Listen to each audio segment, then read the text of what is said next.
Thank you for choosing Glove Genie's knit-along tutorial to accompany the Baby Elephant yoke cardigan pattern and kit. My name is Kyoko, and I'll be guiding you step by step through making this super cute cardigan. In the video description, you'll find timestamps for all the main sections and subsections of the knitting pattern, so you can easily jump to whichever part you need while working on your project. If you found this video because you're interested in a pattern, there is also a kit available directly from Blacker Yarns, so you can make exactly the same cardigan as the sample shown here. Some parts of the tutorial have been slightly fast-forwarded to keep the video flowing smoothly, but I've kept those sections very short, no longer than 5 seconds, so you won't be left wondering when the normal speed resumes. Before we get started, please make sure you've downloaded the PDF pattern, as I will be referring to it throughout the tutorial. This pattern comes in 5 sizes, and I'll be demonstrating the 6 to 9 month size in this tutorial. The yarn I'm using is Blacker Yarns Blacker Swan DK. It's a wonderfully lofty, high quality yarn that's super warm and one of my personal favorites. It's perfect for baby cardigans, especially for keeping little ones cozy during the colder months. If you're planning to use a different yarn, I'd recommend choosing something similarly bouncy and lofty so you can achieve a similar look and texture. The sample cardigan is knitted in Pale Maiden as the main colour and Sundew as the contrasting colour. But do have a look at Blacker Yarns website, as they have lots of other gorgeous colour options as well. You'll also need 4 stitch markers, a piece of waste yarn to hold stitches, a yarn needle for finishing, 5 buttons, approximately 1.3 cm in diameter, and for needles you'll need 3.5mm circular needles for the ribbing and 4mm circular needles for the main body. I have used Addi Classic circular needles in 80cm length. All of the materials and tools I've used are listed in a video description. It's always tempting to dive straight into knitting, but do take a moment to check your tension first and adjust your needle size if needed. Getting the tension right is one of the best ways to make sure your finished cardigan turns out the way you expect, so it's absolutely worth taking the time before you begin. Now let's get started. Okay, so we are going to start by casting on. For the collar, I'll be using 3.5mm circular needles. I'm using 80cm lengths, which is my favorite length of the circular needles. The main colour I'm using is Blacker Swan Pale Maiden DK. It's a British yarn made from Falkland Islands merino, blended with Shetland wool, so you get these lovely little specks of colour throughout. I love this yarn, and knitting with this is such a pleasure. So let's get ready to cast on. You can use whichever cast on method you prefer, but I'm going to use a crochet cast on. The collar is worked in 2x2 ribbing, and you could use a stranded tubular cast on if you prefer, but for this tutorial I'll show you my favorite method, which is the crochet cast on. The reason why I like the crochet cast on is that the cast on and cast off edges look exactly the same. You also don't need to worry about leaving a long yarn tail, since it isn't incorporated into the cast on edge.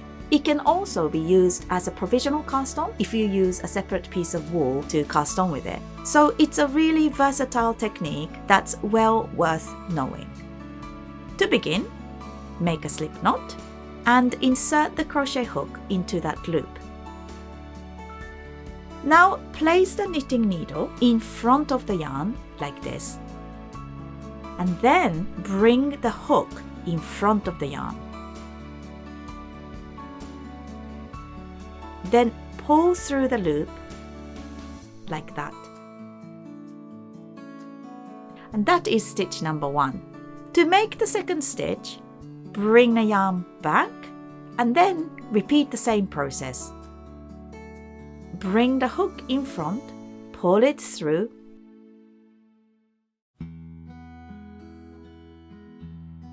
and then bring the yarn back again. I'm making the 6 to 9 month size, so I'm going to cast on 60 stitches. And I'll repeat this process until there are 59 stitches on the needle, then make one last stitch. And the last stitch will be the one on the crochet hook. So you place that loop on the crochet hook onto the needle to reach your total stitch count.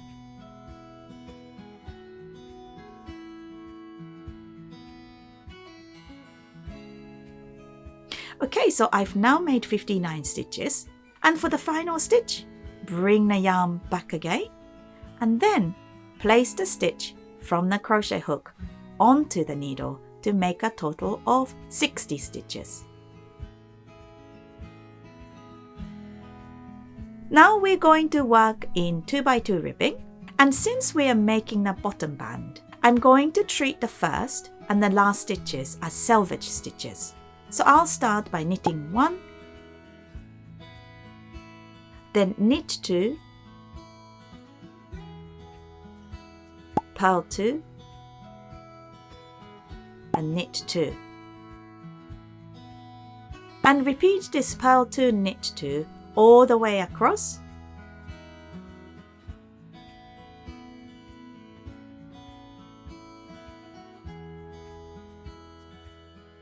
Until the last stitch, which is going to be knit. So you'll have 3 knit stitches on both sides at the beginning and the end of the row. On the wrong side, you purl 3, then knit 2, purl 2, and continue the pattern to the last stitch.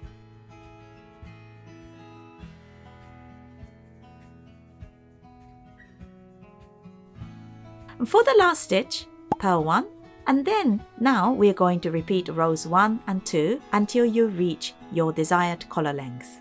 In my case, and that's 2 centimeters.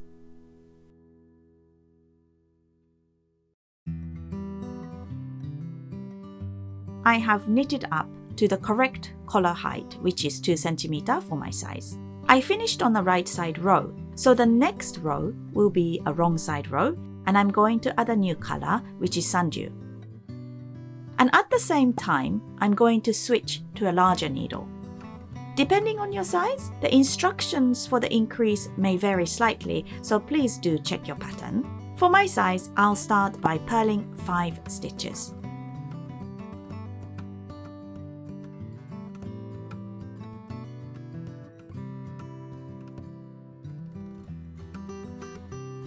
And then purl 2 and make 1 increase. You can use any increase method you prefer, but for this tutorial, I'd like to increase the stitch by lifting the stitch below and knitting or purling into it, and it creates a very neat discrete increase. And I'll show you how to do that. So I've just purled 1 stitch, and this is the stitch below. Pick up this stitch with your left needle and then purl into it. And now you've increased 1 stitch. And it creates a really neat and subtle increase on the other side. So I'll repeat, purl 2, then pick 1 stitch below, and this time it's a knit stitch. I'll pick up this side of it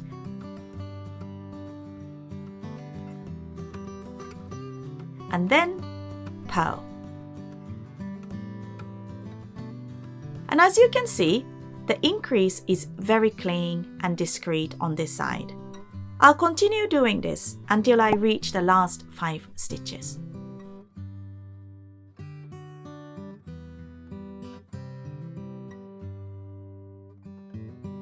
Okay, so now I have 5 stitches left, so I'll purl these 5 stitches.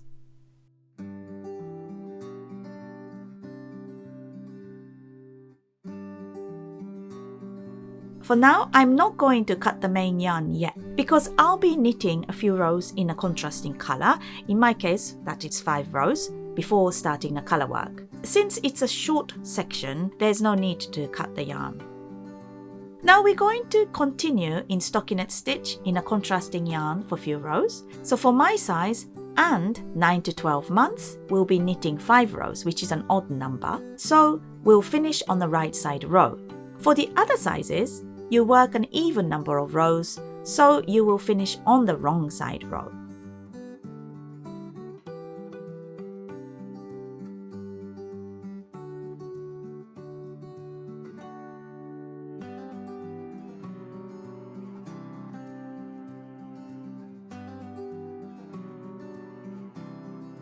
Now I'll show you a really useful way to carry the yarn vertically. You don't want the yarn to be hanging loose, and when pulling it up later to continue your work, that can create tension issues. So instead, you carry it neatly as you go. Hold the working yarn above, and then the yarn you want to carry vertically below. Then twist them anti-clockwise. You can do it clockwise too, and then bring the working yarn behind so it hooks the carried yarn. And then you can continue knitting as normal. You can see how neatly that keeps everything in place. I'll continue knitting a few more rows.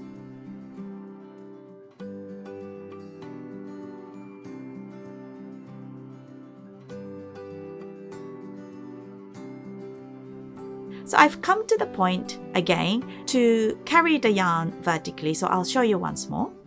So to carry the yarn vertically, keep the working yarn above and the carried yarn below, and then twist like this. So the working yarn catches the carried yarn.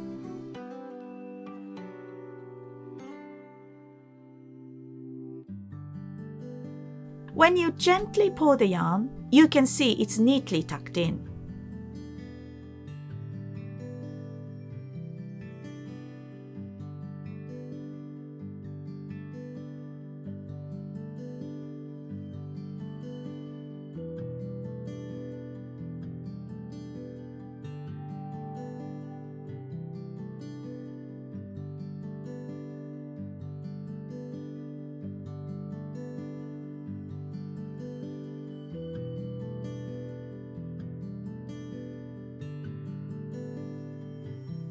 Right, so I've now finished knitting my 5 rows. For the 0 to 3 months, 3 to 6 months, and 12 to 18 month sizes, you would finish on the wrong side row, so the next row would be a right side row. But for my size, which is 6 to 9 months and 9 to 12 month size, the next row will be a wrong side row. Now we'll continue with chart 1, which is worked over a multiple of 4 stitches plus 1. On the right side, you read the chart from right to left, and then on the wrong side, you read the chart from left to right. And since I'm on the wrong side row, I'll read the chart from left to right. So you work 1 stitch at each edge as a selvage stitch. And then let me just count. 1, 2, 3. You can see that the main color is neatly carried up on the side, so there is no need to cut and rejoin the yarn, which helps save a bit of yarn.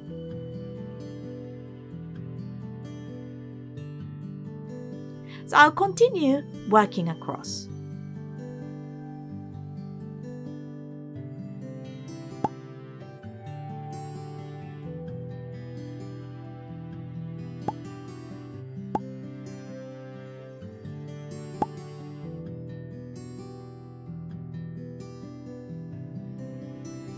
Chart 1 is quite simple, so there's no need to float the yarn, but just be careful not to pull too tightly, especially here, otherwise the stitches in the middle can become too tight. Keep your tension relaxed so the color work looks neat, even and lies flat.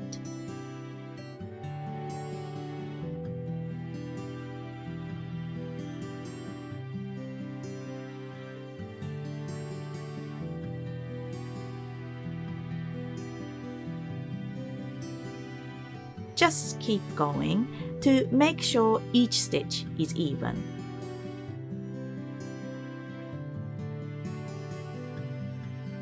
When you become more confident with color work, you might work top-down yoke cardigans in a round and use a technique called sticking.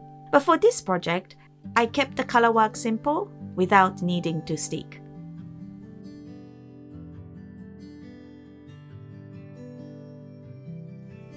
Now I'll do the same again.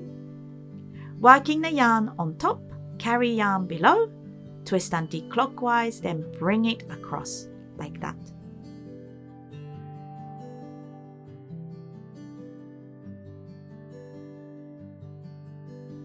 Just making sure everything stays untangled. So I'll continue working across.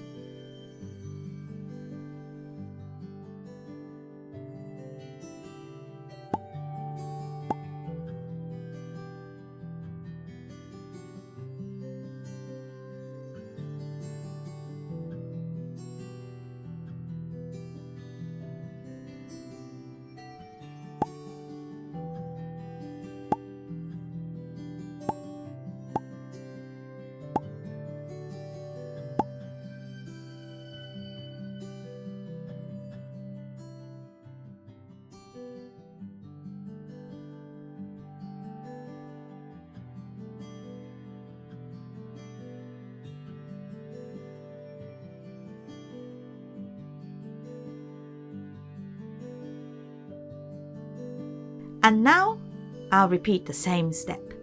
So again, twist anti-clockwise, then continue.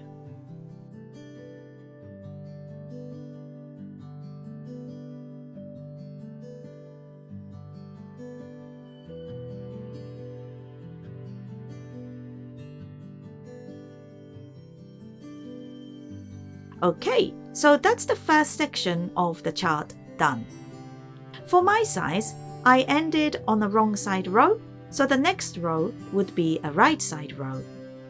For the other sizes, you may finish differently, so make sure you check your pattern. You can see the pattern is starting to appear now, and it's really exciting. And now we're going to work the second increase.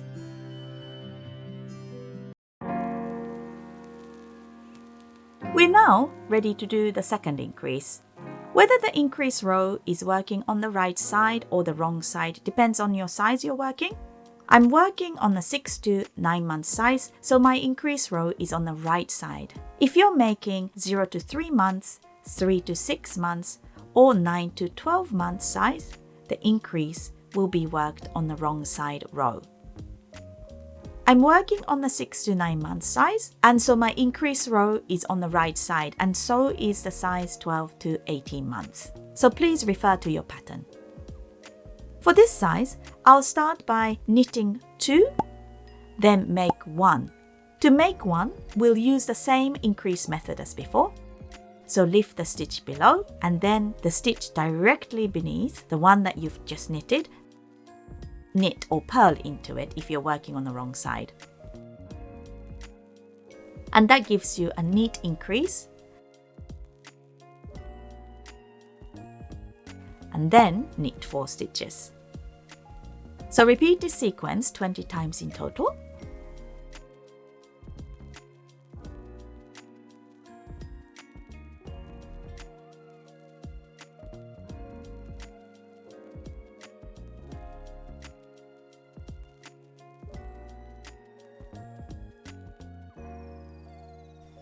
And then the 20th.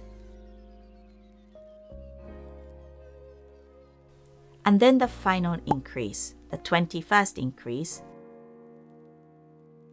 And then knit to end.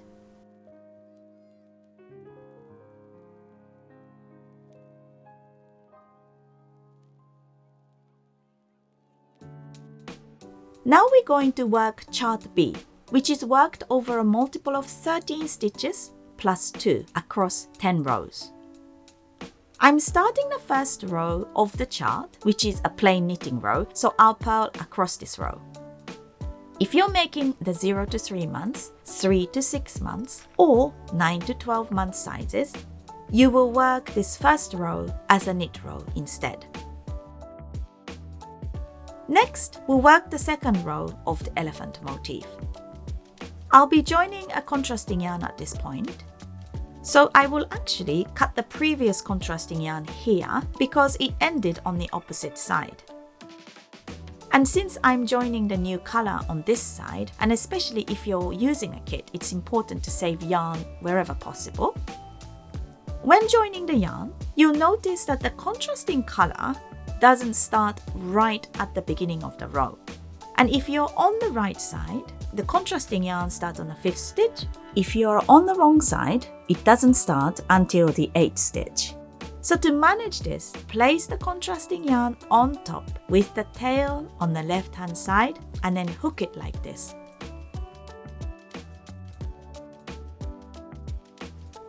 Okay, I'll show you again.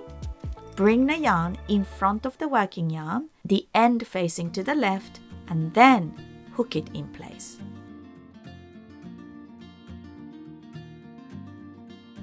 Then start knitting.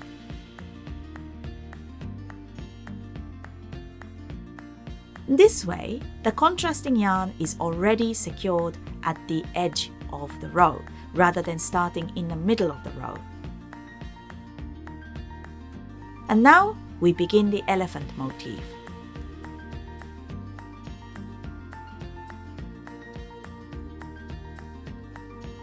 Here we need to knit 9 stitches.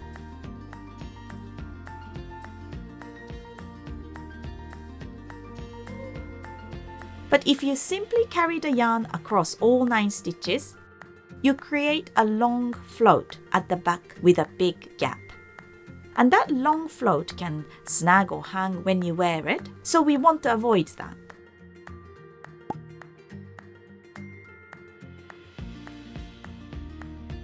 So generally, if you have more than 5 stitches between color changes, you should trap the unused yarn by making a float. So in this case, there are 9 stitches, so I'll knit 4, make 1 stitch for the float, and then knit 4 more.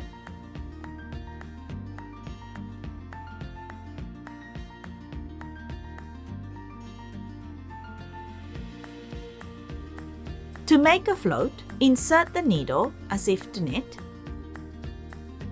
But before knitting, bring the contrasting yarn underneath, above the working yarn, but under the needle.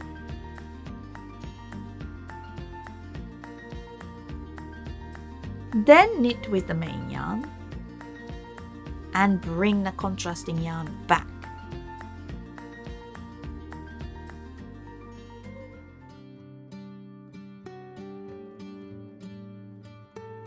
Now, when I knit the next 4 stitches, you can see the contrasting yarn is neatly secured at the back. This prevents any long, loose strands across the row.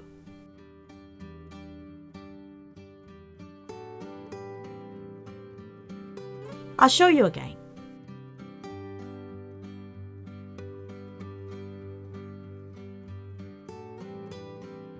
Knit 4 stitches. Then make a float on the next stitch. Insert the needle as if to knit. Bring the contrasting yarn from behind so it sits above the working yarn. Then knit with the main yarn only. And return the contrasting yarn back. And it's now secured. You can also float on the other side depending on how you hold your yarn.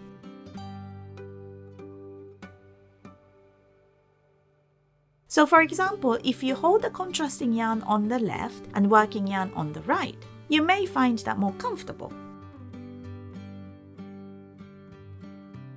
And again, knit 4 stitches.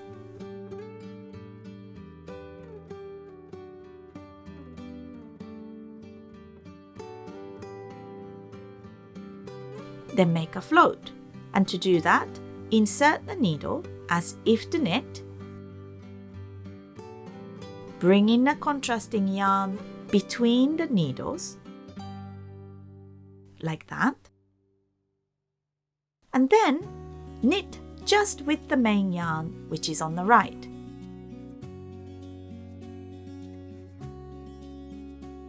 And you can see the contrasting yarn is nicely secured.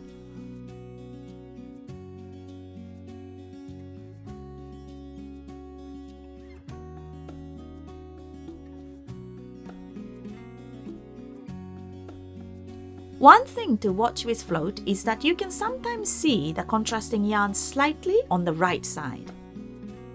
And I sometimes gently adjust it at the back, pulling the float a little to keep it as discreet as possible. On the next row, you'll notice that if you trap the yarn in exactly the same position, it can show through more clearly, so try to vary where you catch the float on each row. So I'll show you again. Insert the needle as if to knit. Bring the contrasting yarn between the needles, then knit just with the main yarn, which is on the right.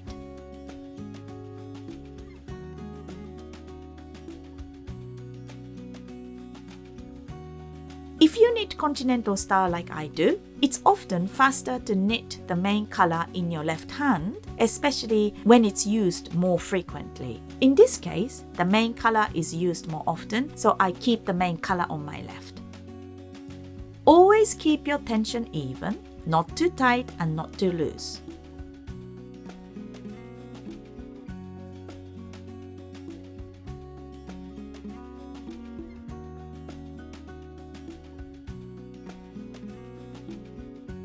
Now I'm going to turn the work and begin the next row. And I'll show you how to work color work on the wrong side. Even if the color section finishes before the end of the row, it's important to carry the yarn across. So as before, as we carried over the yarn vertically here, hold the yarn that has ended the row above and the other yarn below. Twist clockwise or anti-clockwise and bring it over so that the yarn that wasn't knitted at the end of the row is now hooked and secured.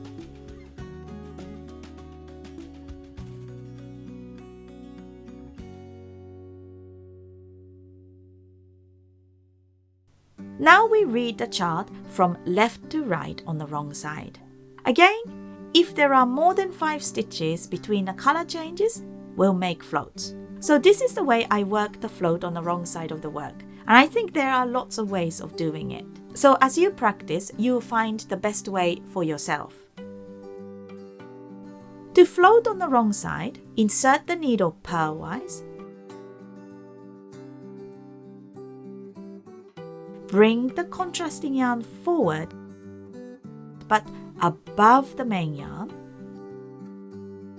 And then purl with the main yarn.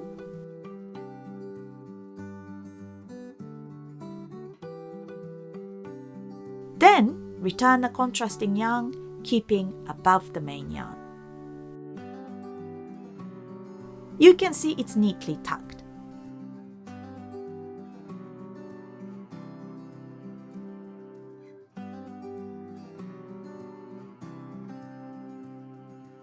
So I'll show you again.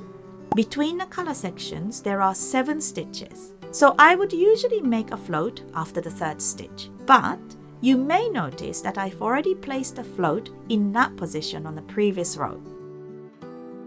And you want to avoid trapping the yarn in exactly the same place because the floated yarn will show through more on the right side, which you want to avoid. So instead, try to vary the position on your float so that they don't stack on top of each other. So in this case, I'll purl 4 stitches, then make a float, and then 2 stitches. Bring in the contrasting yarn over, above the main color, and then purling with just the main color.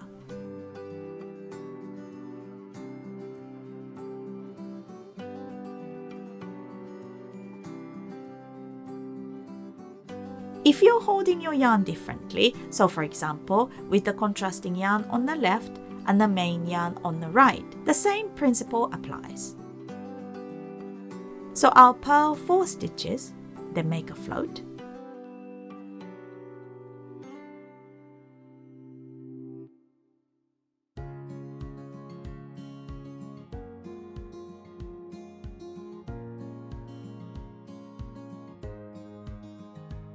And as before, insert the needle purlwise. Then bring the contrasting yarn between the needles.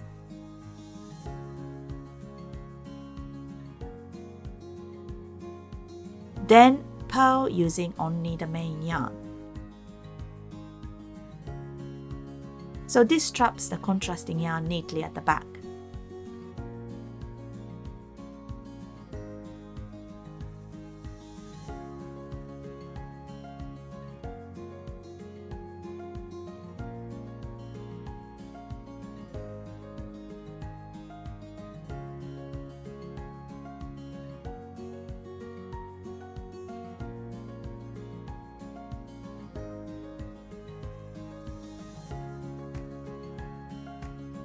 If you place the float in exactly the same position as on the previous row, it will sit on the same spot and become quite visible on the right side. And that's why we want to avoid doing that and instead vary where we place the float.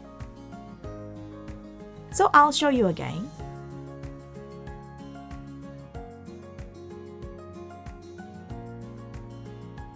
I'll purl a few stitches as before, keeping the tension even.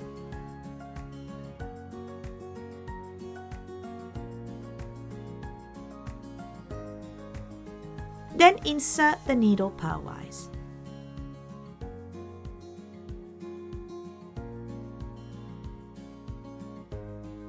Bring the contrasting yarn between the needles.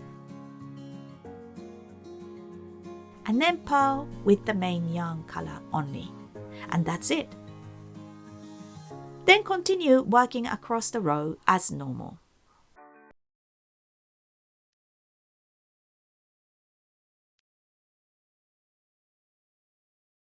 You might find the way I work the purl with English method a bit unusual at first. I always knitted with continental method first and actually learned to purl using the English method a bit later on. So my technique may look a little bit different, but it works fine for me.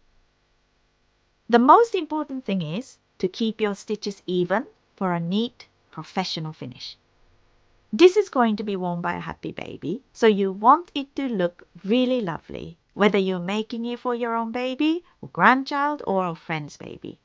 And I've made many cardigans for my children. What's so special about hand-knit garment is that each one holds such fond and meaningful memories.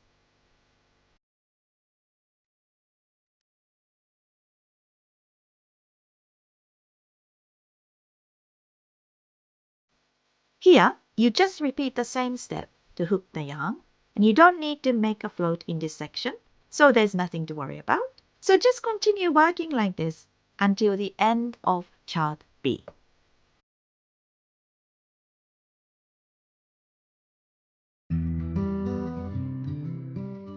I finished chart B, which was worked over 10 rows, and I'm now ready to do the third increase. For my size, which is 6 to 9 months, and also 12 to 18 months, the third increase is worked on the wrong side row. If you're making the 0 to 3 months, 3 to 6 months, or 9 to 12 month sizes, the increase row will be on the right side row. I'm going to carry it vertically by twisting the main color anti-clockwise and then bringing it across like this.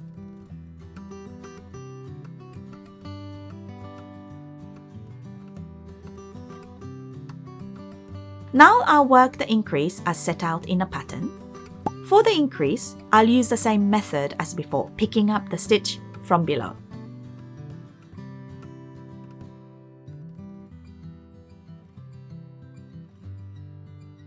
So pick up the stitch from just below it. and work into it. Okay, so I've done the first set. Now I'll continue.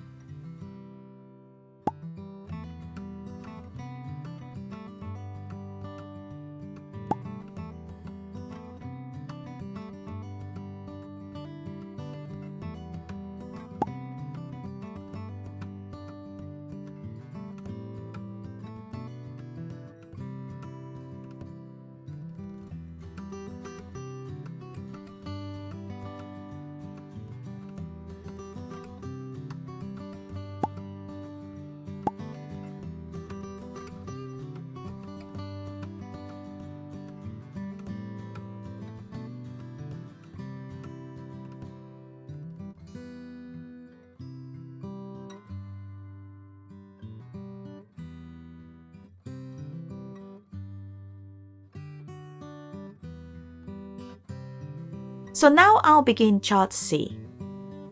Actually, I didn't need to carry the contrasting yarn vertically on the last row because it was on the opposite side, so I've cut the yarn.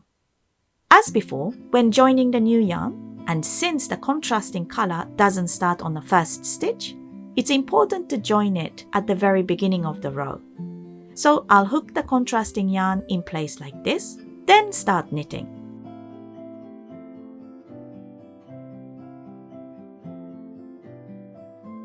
This way, the contrasting yarn is secured at the edge, so everything looks neat when you tidy up the fabric. Then, continue working across. And the yoke pattern is nearly finished now, which is really exciting.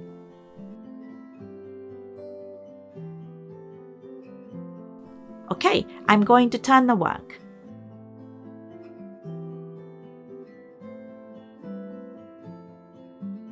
Okay, so I've now finished chart C. Next, I'm working in the contrasting color for 5 rows for my size, so please check the pattern for other sizes. But we will all finish on the right side row at the end of this. And this means that the final increase will be on the wrong side row, and then the short row will be worked on the right side. So I'll knit the next 5 rows in a contrasting color in stockinette stitch.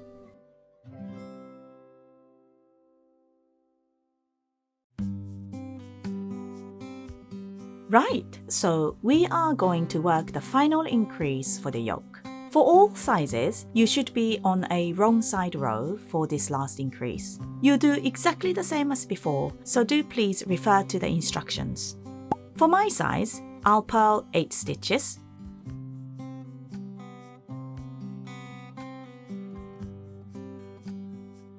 Make 1, just as before, by picking up the stitch from below. Then purl 4. Then make 1 and purl 5. And repeat this 13 times.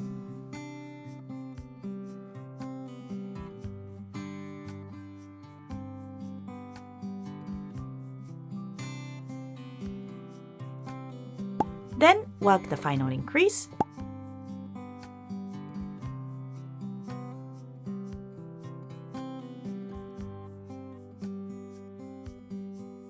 I'll check the stitch count. I'm working on 6 to 9 months, so I should have 160 stitches. If you're working other sizes, please check the stitch count for your size.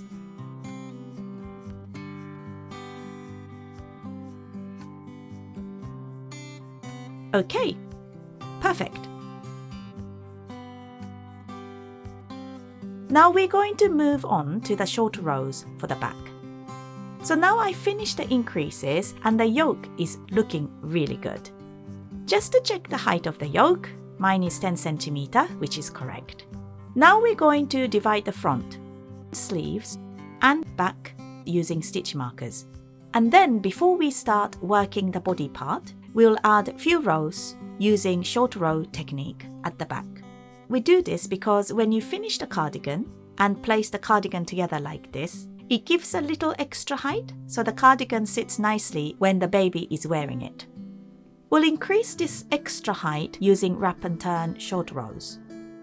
At this point, we should all be on the right side row. First, we'll place the stitch markers. We're no longer using the contrasting yarn, so I've cut it. Check your pattern for your stitch count. So mine starts with 26 stitches for the front.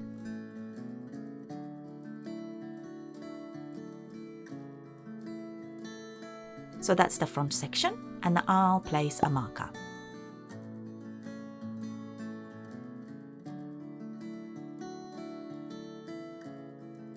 Then I'll knit 31 stitches.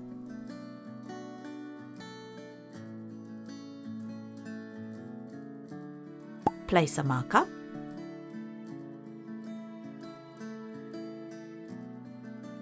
Next, I'll work 46 stitches for the back.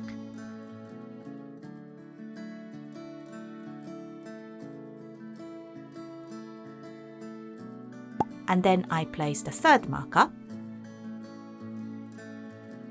Then knit another 31 stitches for the sleeve.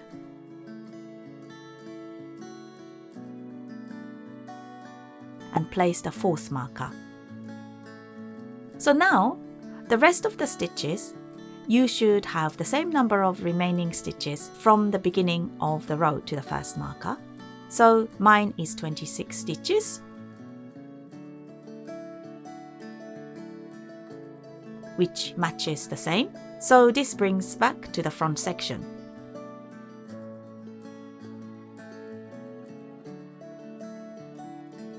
Now you should have 4 markers, so front, arm, and then back.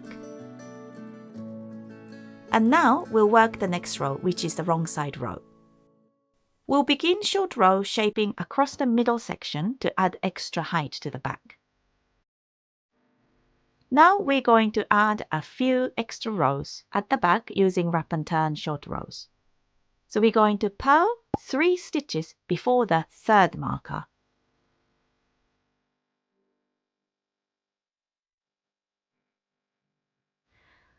So slip the first marker.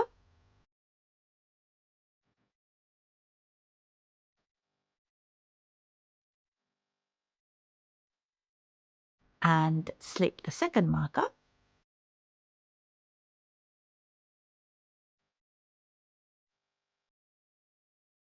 So I've purled 3 stitches before the marker. And we'll do a wrap and turn. To do a wrap and turn on the purl side, which we are, the yarn is already at the front because this is the natural position of the yarn for the purling. Slip the next stitch purlwise. Bring the yarn to the back, then slip the stitch back to the left needle, and then turn the work.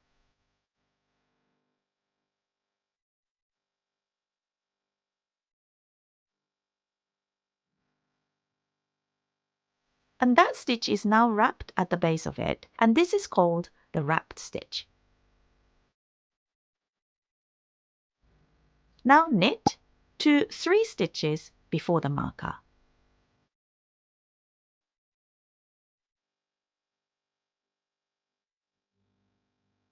So now we are on the right side. So the natural position of the yarn for the knit is usually at the back, so keep it there.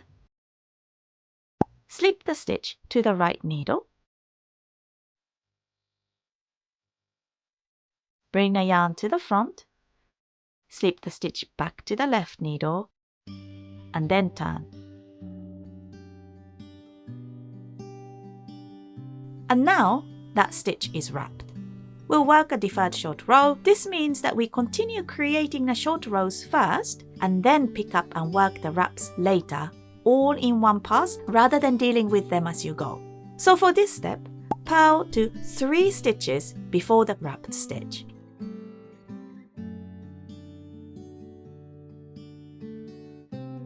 So you can see the wrapped stitch here, and I've purled 3 stitches before. And now I'll repeat the wrap and turn in the same way. So since we are on the purl side, the yarn is naturally at the front, so keep it there, and then slip the next stitch purlwise from the left needle to the right needle. Bring the yarn to the back, return the stitch to the left needle, and then turn your work.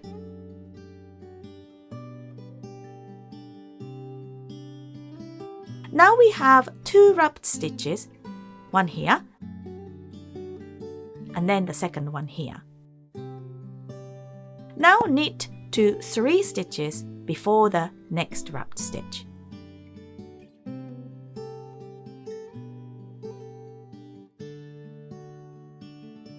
So here is the wrapped stitch. So we've knitted 3 stitches before it. And now repeat the wrap and turn, keeping the yarn at the back first, slipping the left stitch to the right, bring the yarn forward, and then slip the stitch back, and then turn.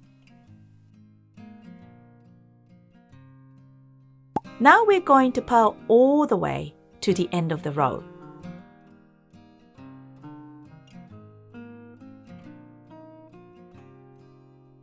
Comparing to this side has added extra rows at the back for the garment, which is what we want.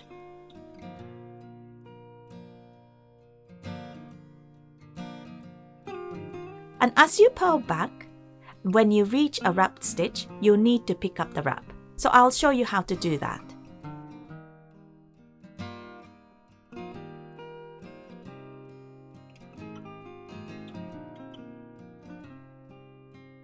Here is the first wrapped stitch.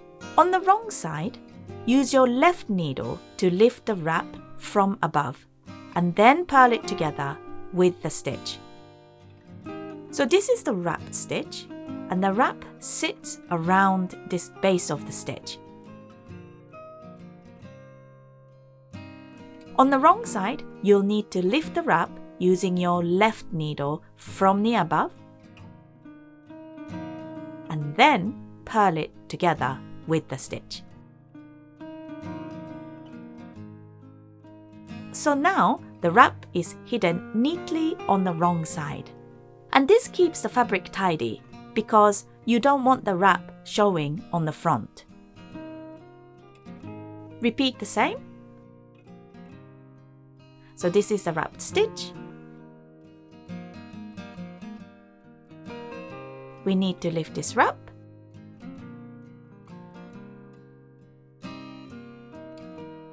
Using the left needle, insert the needle from the top, lift the wrap, and then purl it together with the stitch.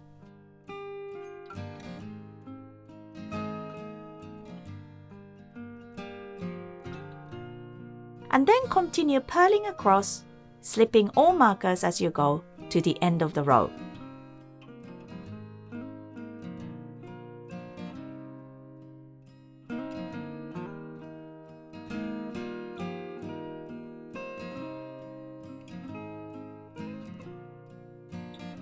And now you've added extra height at the back. So when the garment is placed flat like this, and the back sits slightly higher. And now we're ready to separate the sleeves and the body.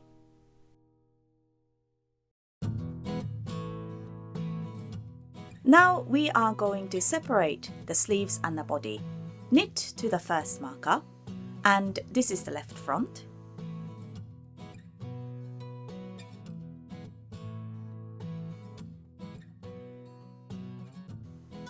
When you reach the marker, remove this marker.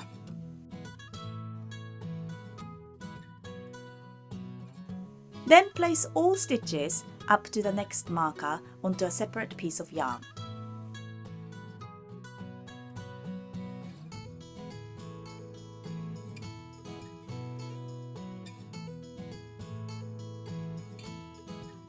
Then remove the second marker. Now we are going to cast on stitches for the underarm gusset. For my size, I'll cast on 7 stitches. You can use any method you like, but I use the loop cast on. To do this, make a loop like this, and then insert the needle from behind. Pull gently. And that's 1 stitch. So I'll make 6 more. 2, 3, 4, 5, 6, 7. Now I've casted on 7 stitches for the underarm gusset like this. I'll knit all the way to the next marker.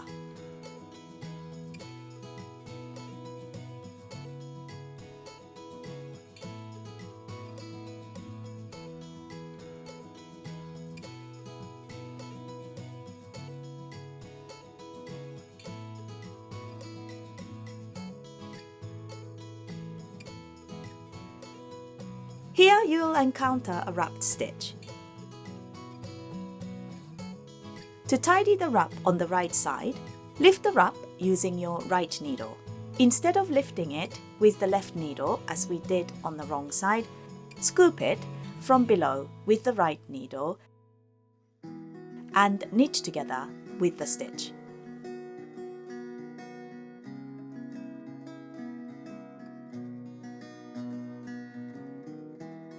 I'll show you again. So this is the second wrapped stitch. Scoop from below using the right needle like this and knit it together with the stitch.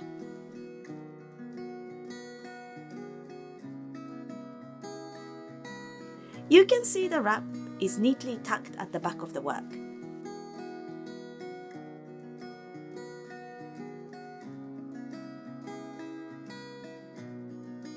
Now I've reached the next marker, so I'll remove it.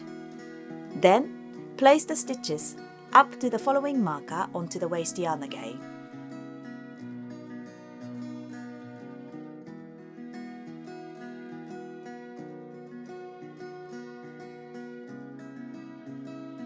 And then, that just came off, but I'll remove this marker. Now cast on 7 stitches again for the underarm gusset. 1, 2, 3, 4, 5, 6, 7. Then knit to the end of the row.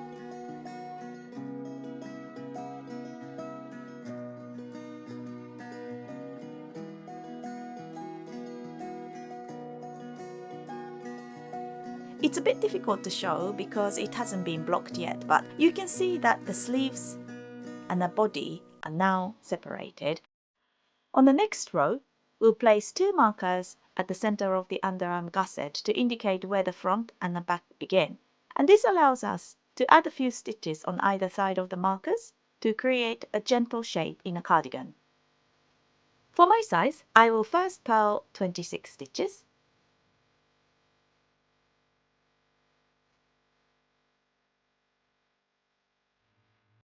Then purl a further 4 stitches.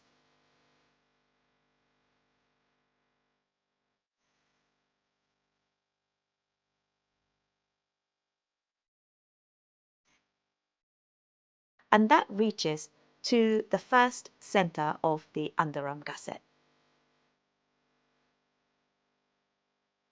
And then place a marker here. Then purl to last 29 stitches and place the second marker. Then purl to end.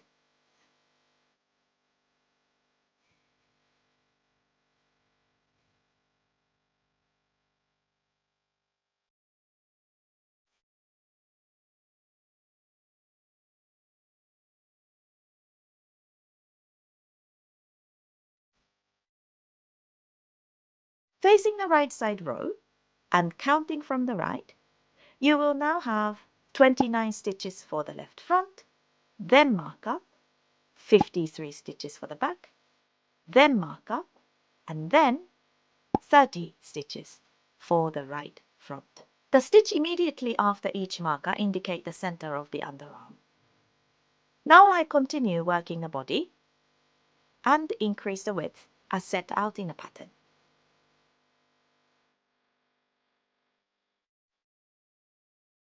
I worked 2 rows in stockinette stitch before starting the shaping.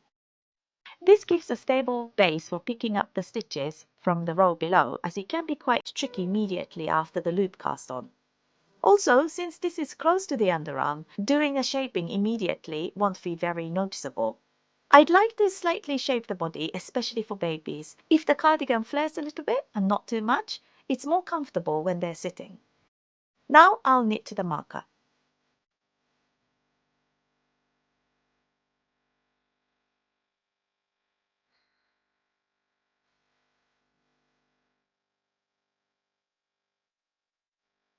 Now I reach the marker and I make one increase.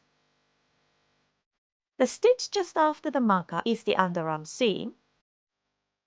So you can use this stitch to do knit 1, yarn over, knit 1. But I prefer to keep it consistent with the rest of the increase. So I'll pick up the stitch below to make 1.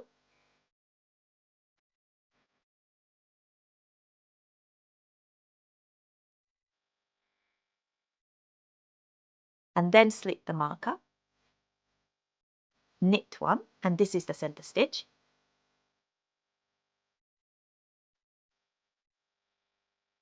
And then make 1 again.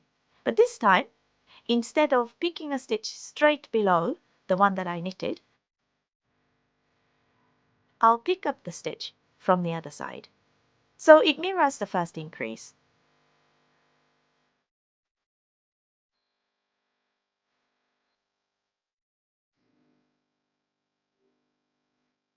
And you can see that the center stitch is preserved with an increases on either side. Then knit to the next marker.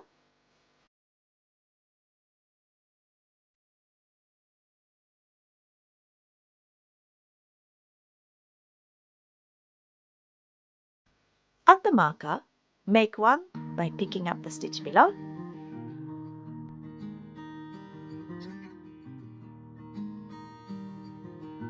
Then again slip the marker, knit the center stitch. Then make 1 again by picking up the stitch below and knit 1. There's no strict right or wrong method. You can increase however you prefer. And now we will knit to the end of the row.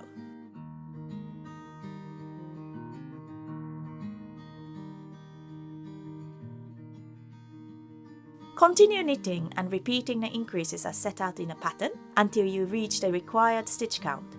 Then knit the body to the desired length, measured from the underarm.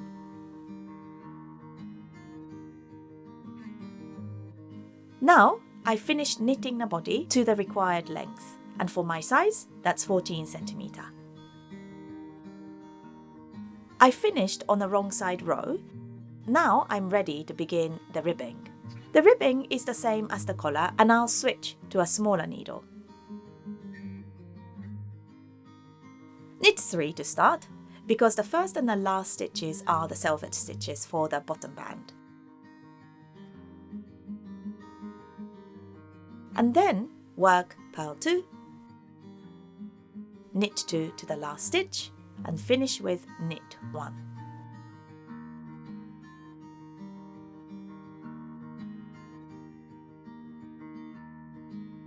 Continue in double ribbing for the required length, which is 2 centimeters for the smaller sizes and 2.5 centimeter for the larger sizes.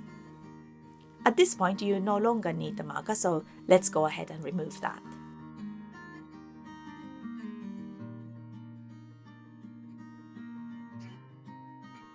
Now I finished the ribbing, and now I'm ready to cast off. I'll cast off normally, so that the cast off edge matches the cast on edge for the collar. So knit 1 stitch, then pass the previous stitch over. Continue cast off like this, and I recommend cast off slightly loosely, almost as if you are using 4mm needle. You could even switch to a larger needle for this step, and this helps prevent the hem from being too tight while still keeping it neat.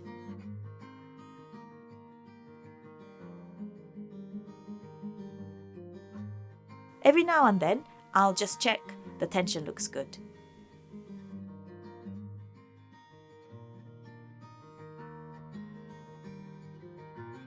Now I finished casting off all stitches. I'll cut the yarn and pull through.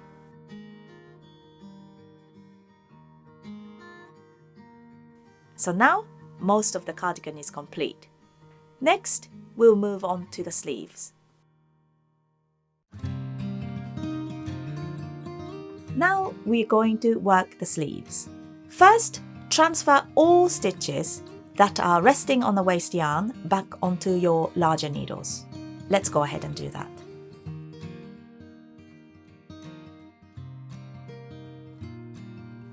Because the shape of the sleeve is circular and is curved, you may find it pull slightly at the underarm.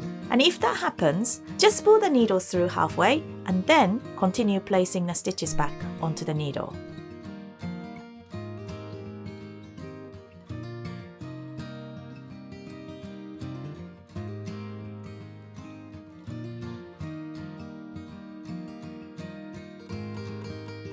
Once all the stitches are on the needle, you can remove the spare yarn.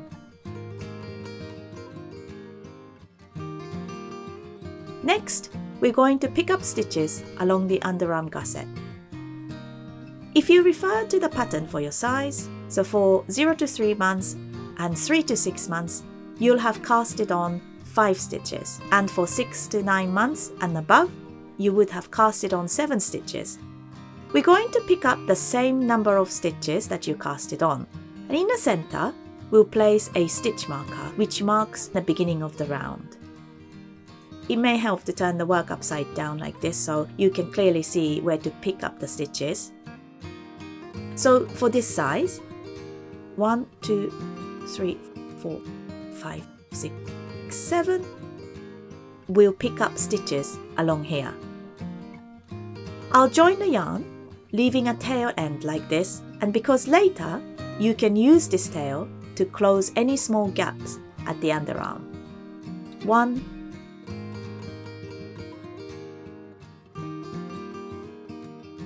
2, 3, 4, and then place a marker and continue 1,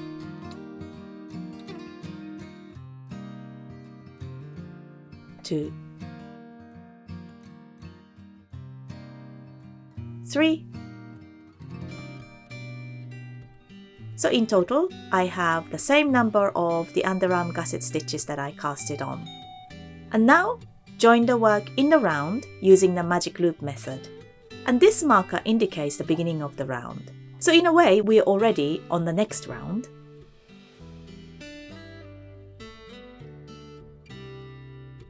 Join the round and gently pull the yarn like this to minimize any gap at the underarm.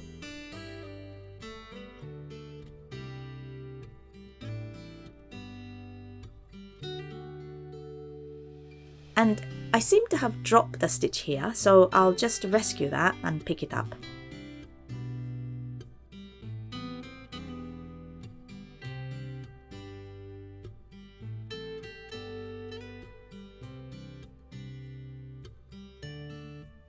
And if you're using the magic loop method, it's really convenient. You have a loop on either side and stitches in the middle. And so simply pull the needle through like this to continue knitting.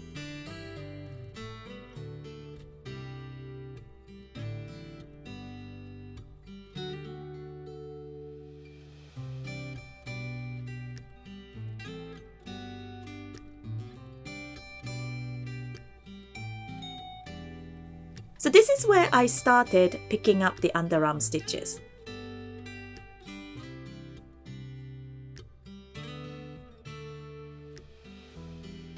With the magic loop method, you don't necessarily need a marker because the loop itself can indicate the beginning of the round. So you can position the loop like this and always keep it at the beginning of the round. So just remember that it is your starting point.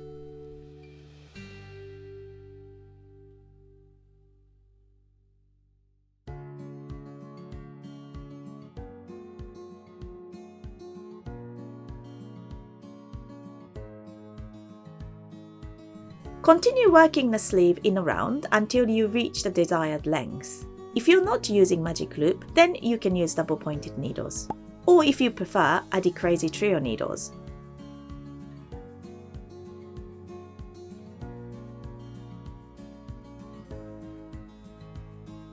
Continue knitting in stockinette stitch until you reach the desired sleeve length. And if your tension is consistent, you can actually count the number of rows from where you picked up the stitches and repeat the same number for the second sleeve so that they match exactly. So I've completed one sleeve here and I'm now working on the second. And before working the cuff, we need to decrease the number of stitches so the sleeve fits snugly. Just to note, before you do this decrease, if the baby has particularly long arms, you can add a few extra rows to adjust the length, and then do the decrease. The decrease frequency depends on your size, so please check your pattern. And for my size, which is 6 to 9 months, I'll knit 4 and then knit 2 together 6 times.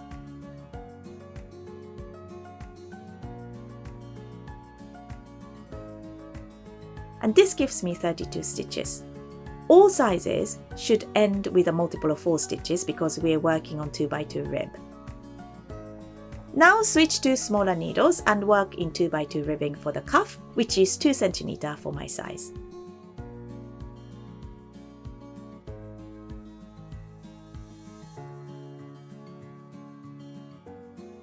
Now I've cast it off and the second sleeve is complete. Next, we'll work the front bottom band. So I'm ready to work the final part of this cardigan, which is the bottom band. I'll start with the right front. I'm going to pick up stitches along this edge. The yoke is on your left hand side. The key here is to pick up the stitches evenly. So for my size, I need to pick up 62 stitches. To do this evenly, I'd like to measure the actual length of the edge without stretching it too much. It doesn't need to be perfectly exact, and mine is roughly about 32 cm. Since I need to pick up 62 stitches, I'll divide the length into equal sections to help distribute the stitches evenly. So I'll divide the length into sections, roughly 8 cm each. So I'll estimate from here. I might mark roughly here and here. It doesn't need to be exact, as long as it's evenly spaced, that's fine. And that's one nice thing about knitting, it's quite forgiving. And you can see it's fairly even along the edge. So I'll aim to pick up around 15 stitches per section, and since I need 62 stitches, I might distribute them as 16, 16, 15 and 15, something like that. This gives you a rough guide so the stitches are evenly spaced rather than crowded in one area. And if you prefer, you can divide the length more precisely into smaller sections. For example, you could mark halfway points like this. And here. Then pick up 7 or 8 stitches between each section. It really depends on your preference. Sometimes I don't use markers at all. If you do use markers, I tend to get much better result. With the right side facing, using a smaller needle, pick up stitches evenly along the edge. I've cut the yarn here quite short, but you can actually use this tail to begin picking up stitches, so that you don't need to worry about having an extra tail at the end of the bottom band to tidy up.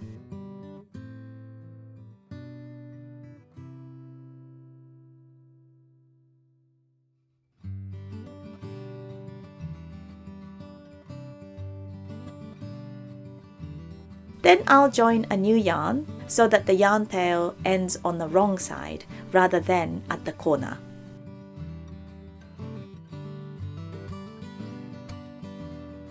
I've just noticed here that I started picking up stitches slightly off the line. So to keep the edge neat like this, I'll remove a few stitches and then start again so as to align the edge.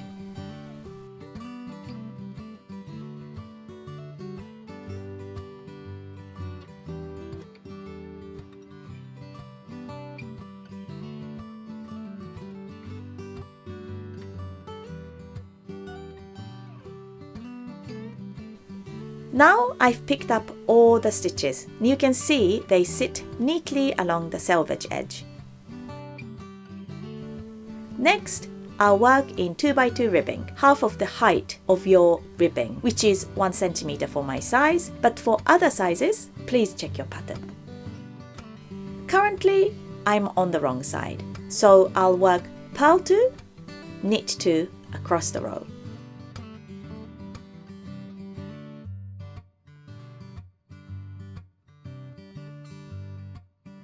Here, you can see the yarn tail from the cast on edge. And since we use this tail to pick up stitches, you don't need to secure it separately, and we can just tidy it and leave it in afterwards.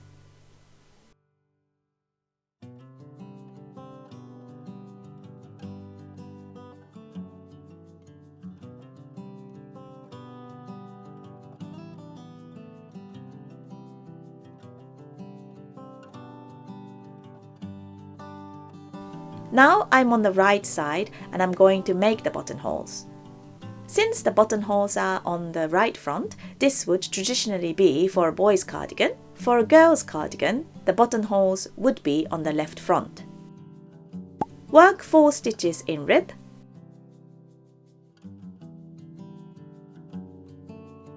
Then yarn over. Then work 2 together. In this case, knit 2 together. So whether you knit or purl them together depends on the second stitch on your left needle in your rib pattern. Then continue ribbing for 11 stitches.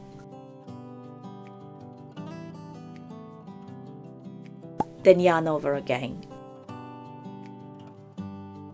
And work 2 stitches together.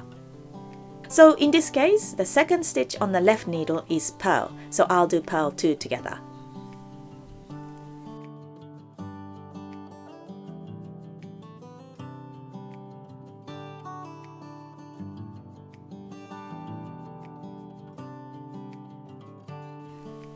So here, the second stitch on the left needle is knit, so I'll do knit 2 together.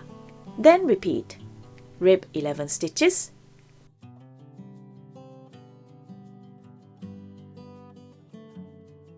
Yarn over and work 2 together, then continue to the end.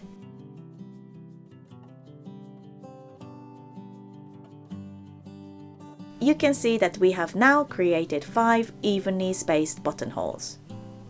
Continue working in 2x2 ribbing until the band reaches the desired height.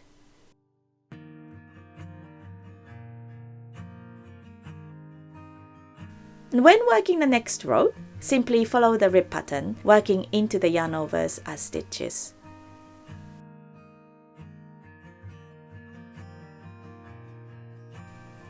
Now I'm going to cast off. Cast off as before, keeping the tension even.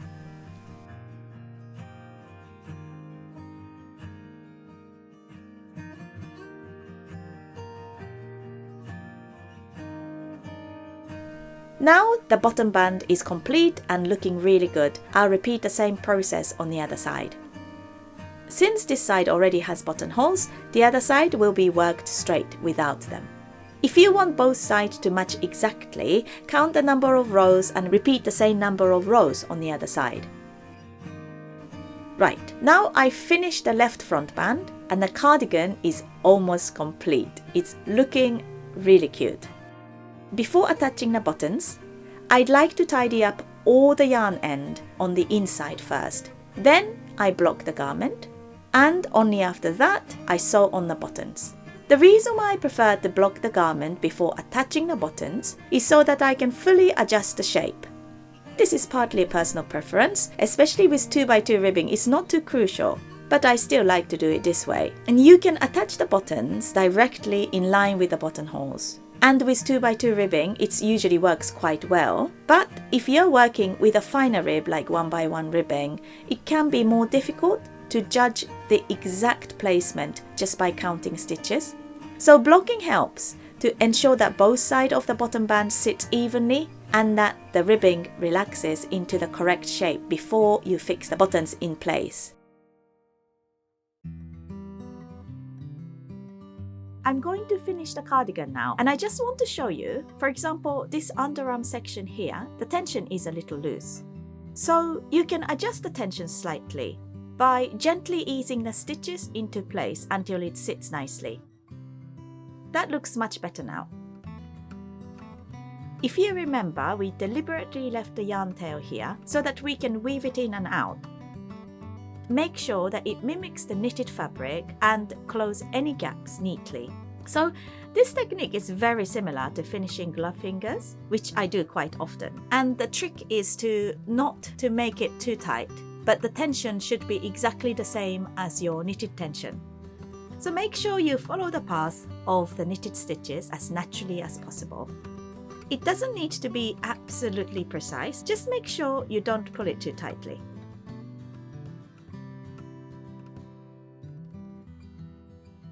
So that looks good. Then finish it off on the inside. And to be honest, I rarely actually tie knots to finish off. I prefer to leave a little flexibility in the fabric, so I simply weave the yarn in and out and leave the tail a little longer. That's actually enough. I'll continue doing that so inside is nice and tidy and making sure everything is secure. I don't think there's really a right or wrong way to finish off yarn ends. The most important thing is that the finish is discreet and gives you the result you want. And if you prefer tying knots because you know the garment will be washed frequently and that makes you feel more secure, and that's absolutely fine. I'm more likely to tie knots when working with yarns that are a bit more slippery. But with 100% wool, I tend to not to worry about it too much. It really just personal preference.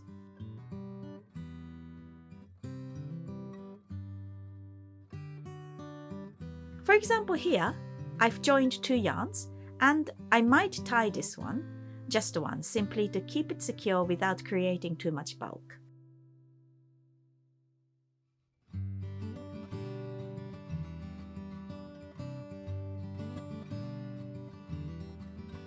When finishing the cuff ribbing, instead of just weaving the yarn straight down vertically, I'd like to mimic the cast-off edge like this.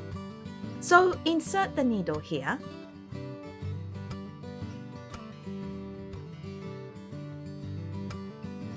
And then, because the yarn comes from this side, I'll bring it all the way around and insert the needle back in here. And that way it looks like one continuous cast-off edge.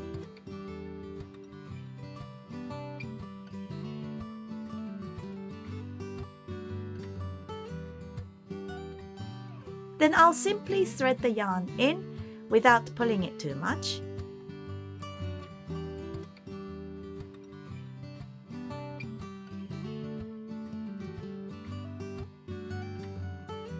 And then finish it off.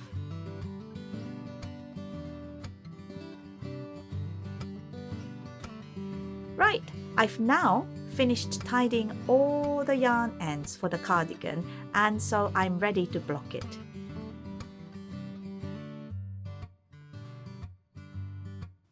So I'm going to block the cardigan now.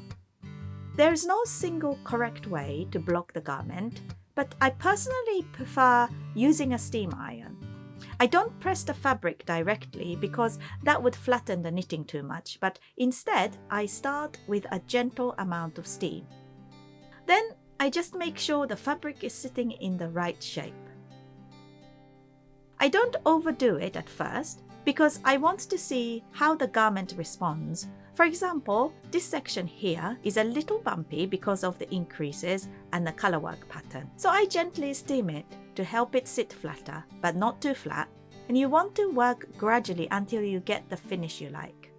And of course, if you prefer soaking the garment in water with a gentle detergent, that's absolutely fine too. Just be aware that some fabric conditioners can make wool feel a little limp, so be careful with that. For me, I prefer to start with very gentle steam.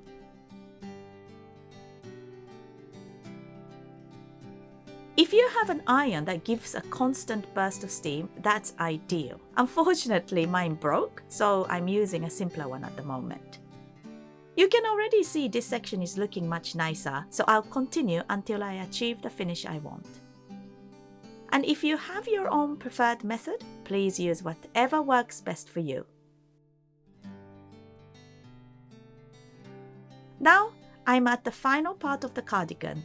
It's been blocked and it's looking really lovely, and I've chosen these buttons.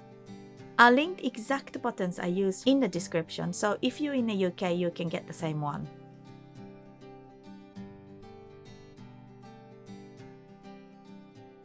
The buttons are about 1.3 cm in diameter. Whenever you choose buttons, make sure they fit comfortably through the buttonholes. Oops. You don't want them to be too tight or too loose. Also, a standard yarn needle may be too thick to pass through the buttonhole, so check that both needle and the yarn will work comfortably. Now, the button placement. Ideally, you want to attach the buttons in exactly the right corresponding position. With 2x2 ribbing, this is quite straightforward because you can line everything up with the rib pattern. So if you open the cardigan slightly and align the ribbing like this, you can see where the first button should sit.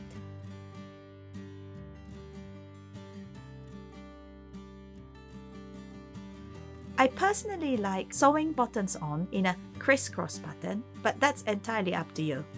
You might want to do it with 2 vertical lines.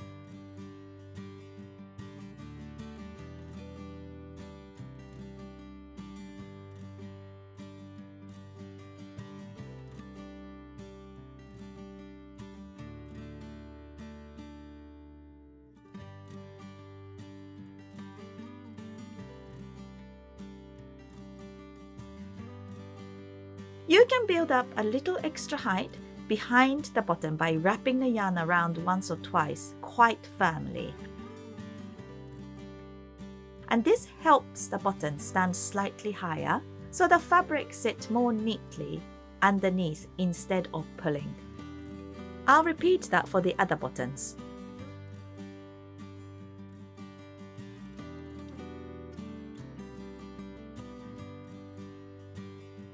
One area where I'm extremely careful and secure things very firmly is when sewing buttons, especially on baby garments. When I made baby cardigans for my children, I always worried about button coming loose and my kids eating them. So I absolutely make sure buttons are sewn on securely, and by doing a double knot and then single knot to tie the end very tightly before weaving in.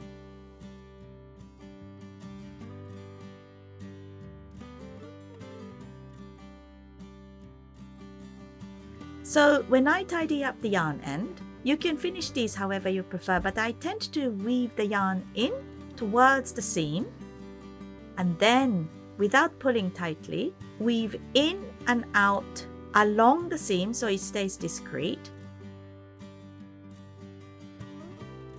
and then weave back in the other direction and then leave it like that.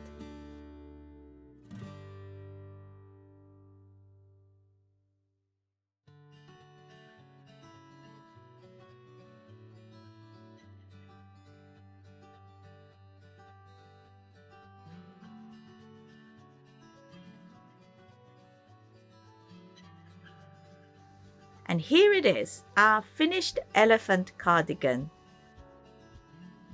I really hope you enjoyed knitting along with me as much as I've enjoyed designing and creating this pattern. Thank you so much for spending your time with me and joining me on this knitting journey. If you've made this cardigan, I would absolutely love to see your version. So please do share it in the comments or tag me if you post it on social media. It would definitely make my day to see your creations. If you found this tutorial helpful, please give this video a like, and it really helps support my channel and helps other knitters to discover these tutorials too. And if you'd like to join me for more knitting tutorial, patterns walkthroughs, techniques and future designs, please don't forget to subscribe so you don't miss the next project. Any questions at all about the patterns or any of the techniques we used in this tutorial, please leave a comment below. I'm always happy to help. Thank you so much again for watching, for knitting along with me, and I wish you lots of happy knitting and see you in the next video.